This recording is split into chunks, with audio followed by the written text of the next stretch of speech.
নমস্কার, আমি astrologer Sourav Chakraborty.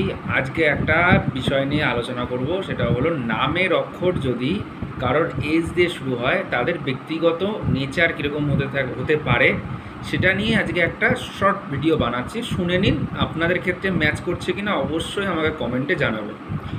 H দিয়ে যাদের নামের প্রথম অক্ষর শুরু হচ্ছে তাদের ক্ষেত্রে বিশেষ করে তারা নিজেরা কিন্তু সবসময় উপযাচক হয়ে যেচে কিন্তু কথা বলতে ভালোবাসেন, মানুষের সঙ্গে মিশতে খুব ভালোবাসেন এবং নিজের ভেতরে কি চলছে সেটা কিন্তু সহজে কাউকে প্রকাশ করতে চান না।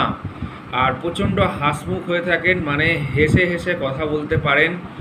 আর পড়াশোনার দিক থেকে সবসময় উপযাচক হয়ে যেগুলো জ্ঞান জানেন সেগুলো সবাইকে দিতে চেষ্টা করেন। খুব স্পেসিফিক কিছু পার্সনদের ক্ষেত্রে হেল্পও করে থাকেন পড়াশোনার দিক থেকে। টাকা পয়সার দিক থেকে তো অবশ্যই হেল্প করেন। আর শরীর স্বাস্থ্যের বিষয়ে তাদের একটু হেলদি চেহারা হয়ে